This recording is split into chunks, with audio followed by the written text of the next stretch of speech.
औज़ुबिल्लाहिमिनश्शैतानिर्रजीम बिस्मिल्लाहिर्रहमानिर्रहीम। लाखों करोड़ों दुरूद व सलाम इस कायनात की सबसे अजीम तख्लीक हज़रत मोहम्मद मुस्तफ़ा सल्लल्लाहु अलैहि वसल्लम के ऊपर।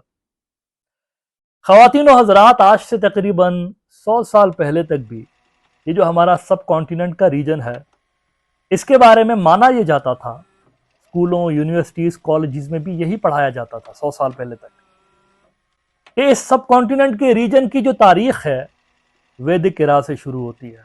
और व्हाट इज वैदिक इरा? सनातन धर्म में, हिंदू धर्म के अंदर 4 वेद हैं, मजहबी किताबें हैं 4। उसमें जो सबसे पुरानी है उसका नाम है ऋग्वेद। ऋग्वेद सबसे पुराना वेद है। तो जब से ऋग्वेद पहली मर्तबा यानी दुनिया में मंजर आम पे आया तो वहां से वैदिक इरा शुरू होता है। तो माना यह जाता था कि इस रीजन का ताल्लुक वैदिक इरा से है। ये पढ़ाया जाता था बाज़ाब्ता, यानी ये एक परसेप्शन बना हुआ था, एक यानी कि यहाँ पर एक मिथ समझ लें आप, बनी हुई थी या बनाई गई थी ओवर द सेंचुरीज कि आप सब एक हैं, ये जो पूरा भारत है एक ही कौम है, सब एक है, हजारों साल की तारीख एक ही है आपकी, ये यहाँ पर बताया जाता था। लेकिन उसके बाद एक रोज कुछ ऐसा होता है, कुछ ऐसी एक्सीडेंटली हादसाती तौर पर ऐसी डिस्कवरीज होती हैं कि जिन्होंने तारीख दानों की आंखें हैरत से यानी कि वो फटी की फटी रह गई उस डिस्कवरी की वजह से। एक ऐसी डिस्कवरी हुई यहाँ पर कि जिसने तारीख की किताबों को ही बदल के रख दिया। उस डिस्कवरी की वजह से और उसके अगले ही साल बाय द वे एक और भी डिस्कवरी हुई। इन 2 डिस्कवरीज की वजह से तारीख की किताबें दोबारा यहाँ पर लिखनी पड़ी, क्योंकि यहाँ पे अचानक से 1921 में और 22 में एक ऐसी गुमनाम खामोश सिविलाइजेशन के आसार नमूदार हुए जो कि 5000 साल पुरानी थी। 5000 साल पुरानी सिविलाइजेशन के आसार नमूदार हुए और ये सिविलाइजेशन वो सिविलाइजेशन थी जिसको दुनिया फरामोश करके बैठी हुई थी। तारीख की किताबों में इसका कहीं पे कोई जिक्र ही नहीं था, उसके आसार मिल गए। यहाँ पर मौजूदा पाकिस्तान का जो रीजन है, यहाँ पे आसार उसके मिल गए। और सिविलाइजेशन भी क्या जनाब सिविलाइजेशन थी वो, यानी कि उसके अंदर से जो चीजें बरामद हुई तो आर्कियोलॉजिस्ट उसको देखकर दंग रह गए, क्योंकि वहां ऐसा लाइफ स्टाइल था 5000 साल पहले जो कि आजकल की दुनिया में भी नजर नहीं आता। ये चीज सबसे ज्यादा उनके लिए हैरत अंगेज थी। तो लिहाजा इस शानदार सिविलाइजेशन को देखकर वो लोग भी यहाँ पर उसके दावे करने आ गए, उसके दावेदार बन के आ गए, जिसका इससे कोई लेना देना ही नहीं था, कुछ लेना देना ही नहीं था, वो भी आ गए, नहीं ये हमारी है। ऐसी सिविलाइजेशन यहाँ पर दरियाफ्त हो गई। आप देख रहे हैं द ग्रे जोन प्रोडक्शंस और मेरा नाम है अब्दुल कयूम। चलिए आज मैं आपको 5000 साल पुराने एक ऐसे सफर पर लेकर चलता हूं कि जिससे आपको हमारे रीजन की तारीख के हवाले से बहुत कुछ सीखने को मिलेगा। एक ऐसी डिस्कवरी के बारे में आपको बताने जा रहा हूं जिसने हमारे रीजन की तारीख की किताबों को बदल दिया था। पहले झूठी तारीख पढ़ाई जाती थी हमारे लोगों को, लेकिन उस डिस्कवरी ने, वो कहते हैं ना, सच को कितना भी छुपाया जाए लेकिन सच छुपाए नहीं छुपता, एक ना एक रोज उसको सामने आना ही होता है। तो चलिए शुरू करते हैं आज का अपना वीडियो।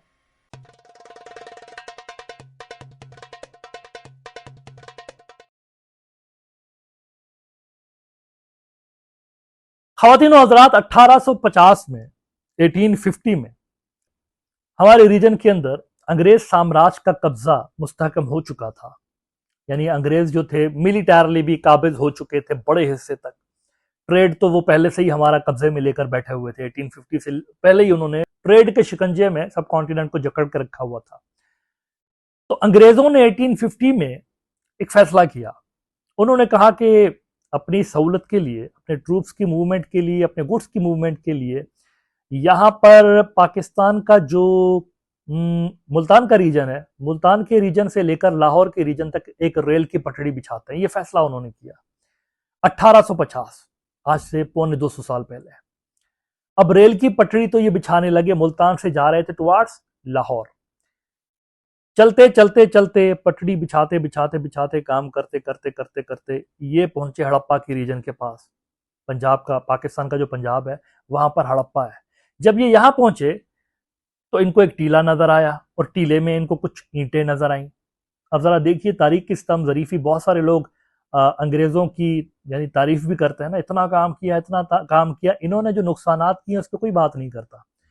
टीले पर पहुंचे, उस टीले में से इनको कुछ ईंटें नजर आई। इन्होंने कहा कि यार सुस्त और ये जो अहमक काहिल समझ लें उनके इंजीनियर्स, उन्होंने कहा फिलहाल ईंटें बनाना बंद कर दो, ये ईंटें उठा के डालो इसमें पटड़ी में, ये टीले के अंदर ईंटें पड़ी हुई हैं, इसको निकालो, इसमें डालते जाओ। अब वो जो लेबरर्स थे वहां पर, वो टीले से ईंटें उठा उठा के तो जी पटड़ी पे डाले जा रहे हैं, डाले जा रहे हैं, वो लगाते जा रहे हैं पटड़ी वहां पे। इनको अंदाजा ही नहीं था कि ये क्या है, ये कितना बड़ा ट्रेजर है जिसका ये इस तरीके से बेदर्दी के साथ और बेदरीग इस्तेमाल कर रहे हैं। ये कितना बड़ा ट्रेजर है, उनको एहसास ही नहीं था 1850 में।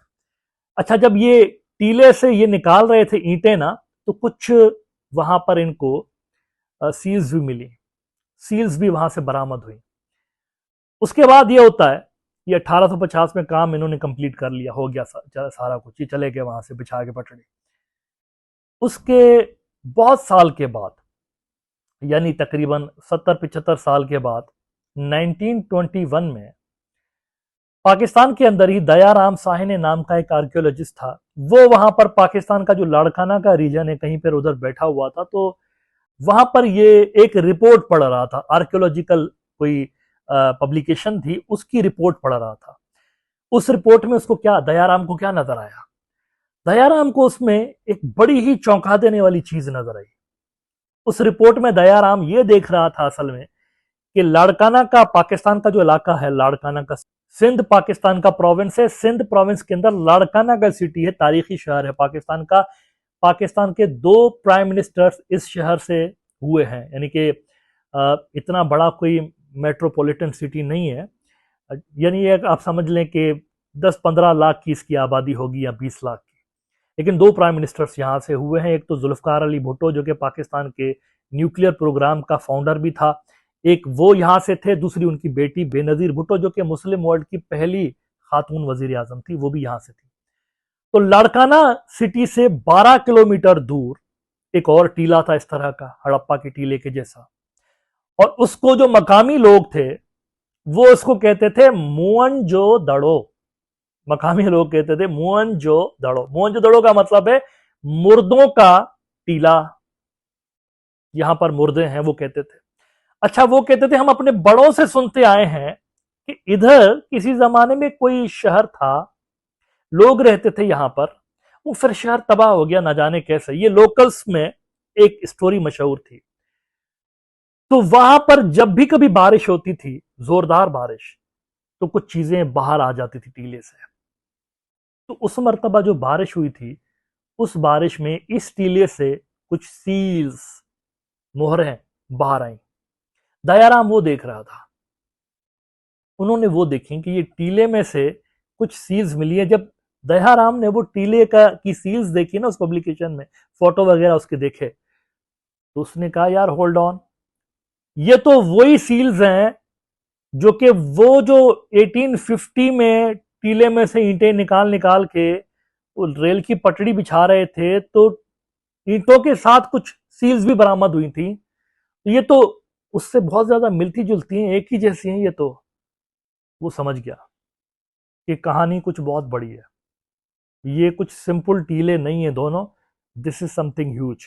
वो समझ गए भाई साहब, फौरन पहुंचे हड़प्पा और खुदाई शुरू कर देते हैं वहां पर। अभी 2-3 मीटर ही उन्होंने खुदाई शुरू की थी कि उनकी अकल दंग रह गई।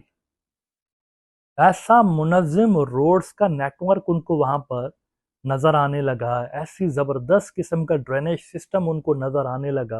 वो खोदते चले गए, खोदते चले गए, और दीवारें बरामद हो रही हैं, घर बरामद हो रहे हैं, गवर्नमेंट की बिल्डिंग्स बरामद हो रही हैं, वेल प्लान्ड सिटी बरामद हो गया वहां से, और वो भी हजारों साल पुराना, 3-4 हजार साल पुराना। This is how Harappa was discovered. अब जब हड़प्पा डिस्कवर हो गया तो एक भूचाल आ गया आर्कियोलॉजिकल वर्ल्ड के अंदर।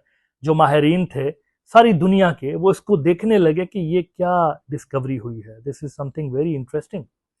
यानी पहले क्या क्या नजरिया था, क्या माइंडसेट था। भारत की तारीख शुरू होती है वैदिक इरा से, ये माना जाता था, एस्टैब्लिश्ड फैक्ट, यानी इसको माना जाता था कि हाँ ऐसा ही है। वैदिक एरा से पहले यहाँ कुछ भी नहीं था, जंगली ट्राइब्स होंगे, फिर रहे होंगे इधर उधर। असल तहजीब तो वैदिक एरा से शुरू हुई है, ये माना जाता था। लेकिन जब ये तहजीब वहां से बरामद हुई तो आर्कियोलॉजिस्ट ने कहा कि ये तो वैदिक एरा से पुरानी है। इसका मतलब यह है कि ये जो रीजन है, स्पेसिफिकली ये रीजन सब कॉन्टिनेंट का, यहां वाला मॉडर्न डे पाकिस्तान, यहां पे कुछ था पहले, वैदिक एरा से पहले कुछ था। अभी इस पे डिस्कवरी चल ही रही थी 1921 में। अभी ये हुआ ही था कि 1922 में एक और बहुत बड़ा वाकया हो गया, यहाँ पे बहुत बड़ा वाकया यहाँ पर वकूफ पजीर हो गया। 1922 में ये होता है, एक और आर्कियोलॉजिस्ट थे आर डी बनर्जी साहब, आर डी बनर्जी, उनको स्पेशली बुलाया गया था कलकत्ता से। ड्यूटी क्या लगी थी बनर्जी साहब की? ड्यूटी ये लगी थी बनर्जी साहब की कि आपने बुद्धिस्ट साइट्स ढूंढनी है इस्लाम से पहले। जो मौजूदा पाकिस्तान आप देखते हैं, यहां पर बड़ी तादाद में बुद्धिस्ट मौजूद थे, खुद ये जो सिंध का इलाका है वहां पर भी। तो उनको ये कहा गया कि जाओ ये जो टीले शीले हैं वहां पर उनको देखो, उसमें से बुद्धिस्ट साइट्स निकलती हैं कि नहीं निकलती। ये थी उनकी जॉब, इंडस वैली डिस्कवर करना। इंडस वैली का पता ही नहीं था उनको भी, किसी को नहीं पता था। तो आर डी बनर्जी साहब जब पहुंचे मौजूदा पाकिस्तान के सिंध के इलाके लाड़काना में, जब ये पहुंचे, वही लोकल विलेजर्स के पास आए। विलेजर्स ने कहा ये जो टीला है यहाँ पर कोई शहर है। और गांव वाले जो थे, यहाँ शहर है हमारे, बड़े बताते हैं कि यहाँ पे एक दौर में कोई सिटी हुआ करता था। यहाँ पे ऐसा ही बारिश होती है तो कभी कोई मटके टाइप की कोई चीजें बाहर आ जाती हैं, टूटे हुए मटके के जैसे कोई चीजें, कभी कोई सील बाहर आ जाती, कभी कोई ईंट आ जाती है बाहर।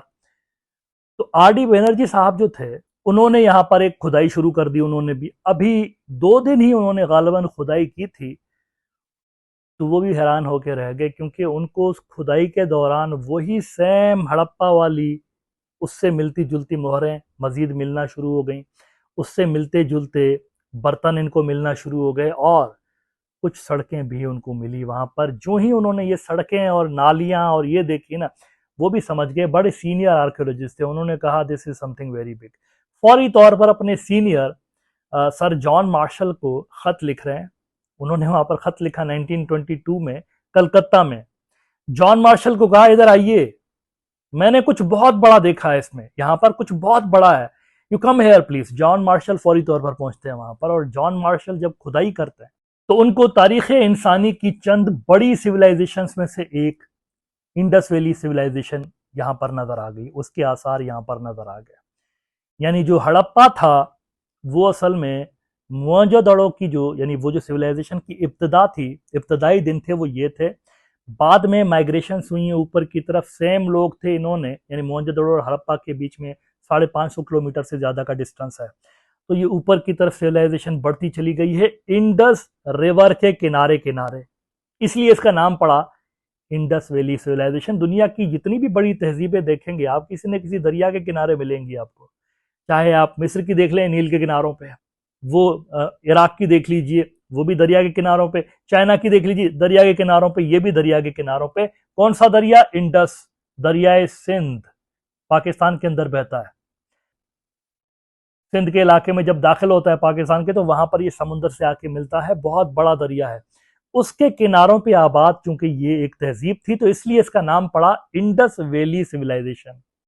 इन्होंने एक ऐसी सिविलाइजेशन डिस्कवर कर ली जिसने तारीख इंसानी के ऊपर एक बहुत बड़ी छाप छोड़ी थी। 5000 साल पहले पक्की ईंटों से बने हुए घर, जरा देखते जाइए कि इसमें क्या क्या था।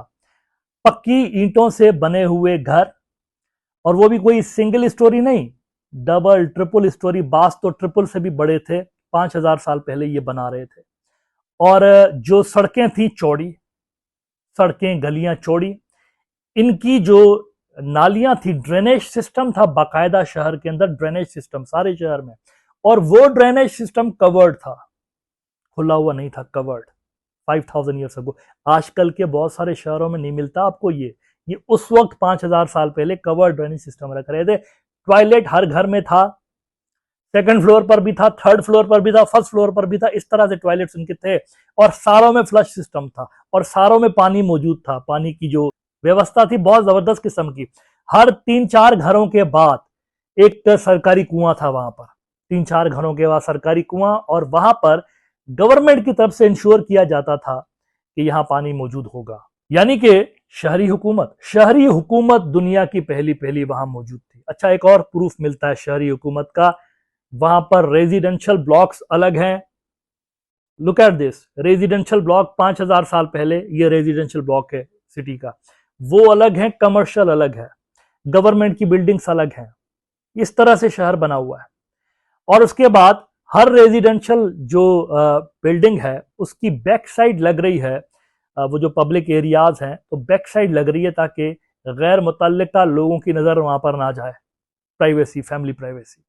फिर हर घर की जो गली है आगे जाकर बंद हो जाती है, दोनों साइड से घर और गलियां जो है वो आगे चलकर बंद हो जाती हैं। और फिर वो जो गलियां थी, हर गली के शुरू में डस्टबिन, सरकारी डस्टबिन, घर वाले सारा कचरा उसमें रख देते थे। सुबह को म्यूनिसपालिटी की गाड़ी आती थी, बैलगाड़ियों के जरिए, उसमें वो कचरा उठा के तो इसमें डाल देते थे, बैलगाड़ियों में शहर से दूर फेंक के आते थे, फिर इसको धो देते थे। ये तहजीब वहां पर बनी हुई थी। और इसके अलावा वहां पर हर जो ईंट लगी हुई है सेम साइज की, पूरे शहर में जो ईंट लगी हुई है एक ही साइज की, सेम साइज की ईंट है सारे पूरे शहर में। इतना बड़ा शहर था। मोहनजोदड़ो तो अभी 20% बाहर है ना, 80% मोहनजोदड़ो मेरे ख्याल से 2015 से लेकर 2019 तक पाकिस्तान ने इटली से टीम मंगवाई थी, इसका स्कैन करवाया था पूरे एरिया का। तो नीचे 3 शहर और हैं, 3 सिटीज और मौजूद हैं जो कि उधर ही है, उन्होंने बाहर नहीं निकाले। पाकिस्तान ने क्यों नहीं निकाले? पाकिस्तान क्यों नहीं निकाल रहा बाहर? इसलिए नहीं निकाल रहा क्योंकि इस पूरे रीजन में नमक की तादाद जमीन में बहुत ज्यादा है, नमक की तादाद बहुत ज्यादा, नमक गलाता है चीजों को। तो अगर इसको बाहर निकाला जाएगा जमीन से तो ये बहुत जल्द खत्म हो जाएगी, खुद ही खत्म हो जाएगी, किरची किरची रेजा रेजा हो जाएगी, नमक इसको खत्म करके रख देगा। इसलिए पाकिस्तान ने इसको जमीन के अंदर ही रखा हुआ है कि इसको बाहर फिलहाल निकालने का, जब तक कोई ऐसी टेक्नोलॉजी नहीं आती जो कि इसको अच्छे तरीके से प्रिजर्व कर सके तब तक इसकी खुदाई मजीद नहीं करेंगे। तो पाकिस्तान ने इसको इसमें नेशनल ट्रेजर के तौर पर संभाल के इसको रखा हुआ है अपने पास। तो ईंट एक ही साइज की पूरे शहर में। अभी जो 20% उन्होंने खुदाई की हुई है उसमें ये भी एक अजीब, कितनी जबरदस्त इंजीनियरिंग नजर आ रही है। उसकी जो साइज थी ईंट की वो थी 7x14x28, ये उसकी साइज है, एक ही साइज की ईंट है। स्विमिंग पूल, दुनिया का पहला जो पब्लिक स्विमिंग पूल है वो वहां पर नजर आया है। कॉलेज वहां पर नजर आया है। डांसिंग क्लब वहां पर नजर आया है, डांसिंग क्लब 5000 साल पहले वो वहां पर नजर आया है। नाउ एज अ रिजल्ट, जब दुनिया ने ये देखा कि यार ये 5000 ईयर्स अगो ये लोग ऐसे रह रहे थे जैसे हम आज रहते हैं, तो ये क्या ही तहजीब थी जबरदस्त किस्म की। लेकिन हैरत अंगेज बात यह थी कि इसके बारे में कुछ ज्यादा, बाकी जो दीगर तहजीबें थी उसके अंदर कुछ ज्यादा मटेरियल नहीं मिलता। ले दे के इराक की जो समुराई तहजीब है उसके अंदर थोड़ा सा एक झलक नजर आती है कि ये हाथी दांत मेलहुल्हा के इलाके से आए। ये इराक की जो समुराई तहजीब है उसके अंदर कुछ टैबलेट्स मिले, उसमें से किसी ट्रेडर ने लिखे, कोई रिसेप्ट थी मेरे ख्याल से, वो उन्होंने बना के, ये मेलहुला के इलाके से मैंने हाथी दांत मंगवाए। ये मेलहुला क्या था? इंडस वैली, इस रीजन को मेलहुला कह रहे थे। यानी इराक तक 5000 साल पहले इंडस रिवर के जरिए कश्तियों में इनका सामान जा रहा है, अरेबियन सी से फिर ये इराक, यहां तक ये ट्रेड कर रहे हैं, बहरीन तक ट्रेड कर रहे हैं, ओमान तक ट्रेड कर रहे हैं, मिस्र तक ट्रेड कर रहे हैं। इतने बड़े ट्रेडर्स थे ये 5000 ईयर्स अगो। तो जब ये बड़े आसार नजर आए, इतने बड़े जब ये आसार नजर आए, तो जैसे कि मैंने कहा वो लोग भी इसके दावेदार बनने चल पड़े जिनका इससे कोई वास्ता ही नहीं था, ना जियोग्राफिकली, ना कल्चरली, और ना किसी और हवाले से इसका कोई वास्ता था। इस तहजीब के सबसे बड़े जो, यानी कि जिनका हक बनता है, किसका बनता है? वही लोग जो कि आज भी इस रीजन में रहते हैं, उन्हीं का हक है ये उन्हीं की तहजीब है। यानी कि पाकिस्तान आज के दौर का, इंडस वैली जो पाकिस्तान की, ये पाकिस्तान रीबर्थ है इंडस वैली के असल में। इसका एक बड़ा ऐसा, ये 2 बड़ी सिविलाइजेशन का मिक्सचर है जो कि मजहब के नाम पे एक कौम बने 1947 के अंदर, गंधारा और इंडस वैली। इन 2 ग्रेट सिविलाइजेशंस का पाकिस्तान एक मिक्सचर आप समझ लें। लेकिन भारत के अंदर जब इंतहा पसंद हिंदुत्ववादियों ने यह देखा कि दुनिया, अब तो इस डिस्कवरी के बाद, पहले तो वैदिक एरा वैदिक एरा वैदिक एरा, लेकिन ये वैदिक एरा से पहले का एक उन्होंने डिस्कवर कर ली एक तहजीब, उससे पहले की पुरानी। उस वक्त वेद वेद कुछ भी नहीं था ही नहीं। 5,000 साल पहले वेद नहीं थे, वेदों को तो लिखे हुए 2,500-3,000 साल हुए। ये उससे करीबन 1,500-2,000 साल पुरानी तहजीब, उससे पहले वेद लिखने से भी पहले 1,500-2,000 साल पहले ये तहजीब मौजूद थी। तो इसका वैदिक सिविलाइजेशन से कोई ताल्लुक ही नहीं है, ये जो पाकिस्तान की सिविलाइजेशन है। अच्छा, फिर ये क्लेम जताने की वजह क्या थी? क्लेम जताने की वजह ये थी कि दुनिया फिर इस रीजन को हमारी बजाय, वैदिक सिविलाइजेशन की बजाय, इंडस वैली सिविलाइजेशन के नाम से और उसके रेफरेंस से दुनिया जानेगी इस रीजन को। वैसे ही नाम ही आप देखें, रीजन का नाम इंडिया। अब इंडिया क्या है? इंडस से निकला हुआ है ना। तो इंडस किधर है? पाकिस्तान। तो नाम भी पाकिस्तान है 1947 में। बल्कि पाकिस्तान के अंदर कुछ लोगों ने यह ख्याल जरूर पेश किया था कि पाकिस्तान का दूसरा नाम इंडिया होना चाहिए, लेकिन फिर वो समहाउ भारत के पास चला गया। लेकिन इंडस है किधर? पाकिस्तान के अंदर। इंडस वैली सिविलाइजेशन का जो मरकज था, जो गढ़ था, जो आर्कियोलॉजिकल साइट्स दरियाफ्त हुई हैं, मोस्टली वो मॉडर्न डे पाकिस्तान के अंदर दरियाफ्त हुई हैं। चाहे वो हड़प्पा देख लें, चाहे वो मोहनजोदड़ो देख लें, या दीगर जो इसकी, यानी जो इसके मेन अर्बन सेंटर्स थे वो यहीं पर ही थे पाकिस्तान के अंदर। इसके कुछ आउटस्कर्ट्स कह लें आप, या इसके बैरूनी किनारों पे वाक़े शहर कह लें, वो भारत के अंदर जरूर मिले हैं। लेकिन भारत के उन इलाकों में मिले हैं मोस्टली जो कि सिंध और पंजाब के इलाके हैं। पाकिस्तान का जो सिंध का इलाका है उसका कुछ हिस्सा भारत में रह गया। वजह, उसमें नॉन मुस्लिम लोग थे। पाकिस्तान की जो क्रिएशन हुई है मजहब के नाम पे हुई है, तो वहाँ हिंदू लोग ज्यादा थे। थर के उस साइड का, जो पाकिस्तान का थर है, उसमें उस साइड का कुछ इलाका जो है वो वहाँ रह गया है सिंध का। और इस तरह से पंजाब के, जो पाकिस्तानी पंजाब के, हरियाणा के और पंजाब के जो रीजन है वो वहाँ इंडिया के अंदर रह गए, क्योंकि उसमें नॉन मुस्लिम्स रहते थे। तो वहां पर चंद साइट्स इंडस वैली की जरूर मिली हैं, लेकिन उसका जो कोर था, कोर, दैट वाज पाकिस्तान। और जो मेजर अर्बन सेंटर्स हैं वो यहाँ पर मौजूद थे। नाउ भारत के अंदर क्या क्लेम्स किए जाते हैं इंडस वैली के हवाले से? पिछले दिनों उनकी कल्चरल मिनिस्ट्री ने भी कोई इस हवाले से ट्वीट वगैरह किया था, और उनके इस क्लेम के बेसिस क्या हैं, इस हवाले से मैं किसी और वीलॉग के अंदर जरूर इस पे एक्सप्लेन करूंगा कि उनकी क्लेम्स की बुनियादें क्या हैं और वो क्यों वीक बुनियादें हैं, बेसिस क्यों वीक हैं उनके। यानी वो उसको वैदिक एरा से अगेन जोड़ने की और सनातन धर्म से जोड़ने की कोशिश करते हैं। हालांकि मोहनजोदड़ो और हड़प्पा जो है वो वैदिक एरा से पहले के सिटीज हैं, पहले की साइट्स हैं, पहले की सिविलाइजेशंस हैं। उस वक्त ऋग्वेद भी नहीं लिखा गया था, जो कि पहला पहला वेद था, वहां पर इसका कोई जिक्र नहीं है। और दीगर उसकी कौन सी बेसिस ऐसे हैं कि जिसकी बुनियाद पे भारत के अंदर ये दावा किया जाता है कि ये हमारी इंडस वैली सिविलाइजेशन हमारी है। इस पे अगले व्लॉग के अंदर मैं ज़रूर बात करूंगा। तब तक अपना बहुत ख्याल रखिएगा। वीडियो अगर पसंद आया हो तो उसको लाइक और शेयर ज़रूर कीजिएगा, चैनल को सब्सक्राइब ज़रूर कीजिएगा। अगले व्लॉग तक अपना बहुत ख्याल रखिएगा। अल्लाह हाफिज़।